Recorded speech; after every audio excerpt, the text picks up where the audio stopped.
क्या कहा आपने सुना?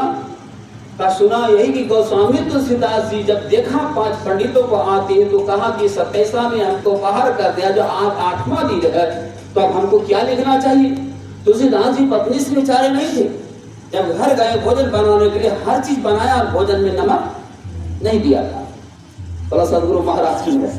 अब भोजन में नमक नहीं दिया, जैसे तुलसीदास जी बेचारा खाया तो तुरंत अपनी बात उसने बताया, किसी और की बात नहीं बताया, अपनी बात बताया कि कर्म प्रधान विश्व करे राखा, जो जैसा कर ही तसफल चाखा। मैंने भोजन में नमक दिया ही नहीं है, तो फिर हम क्यों कहेंगे स्वाद नहीं अच्छा लगता है?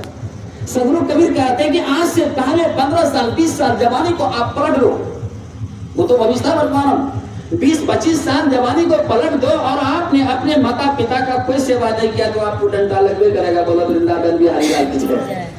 क्योंकि आपने खाता में निधार रखा है, कोई आधार में रखा नहीं है।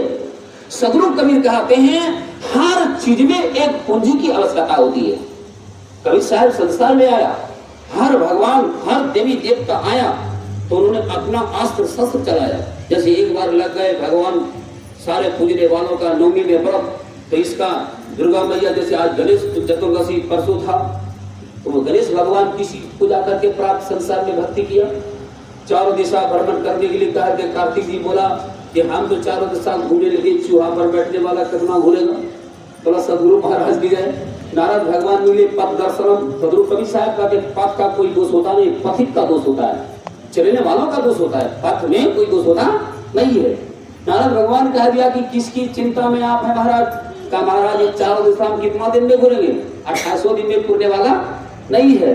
कहते तुरंत हो जाएगा 2 मिनट में। कहा कैसे होगा? सदगुरु कबीर साहब के भाई तो जगदीश कहाँ से आया, कहूँ कौने समाया, जग में सुंदर है 2 नाम, चाहे कृष्ण कहो या राम। कीर्ति का नाम कृष्ण है, मर्यादा का नाम राम है। जो मर्यादा जिसके घर में है तो समझिए आपके अंदर में राम है, और कीर्ति जिसके अंदर में। सदगुरु कबीर कहते हैं कबीर जब हम पैदा लिए जग हंसे हम रोए, ऐसी करनी कर चलो हम हंसे जग रोए।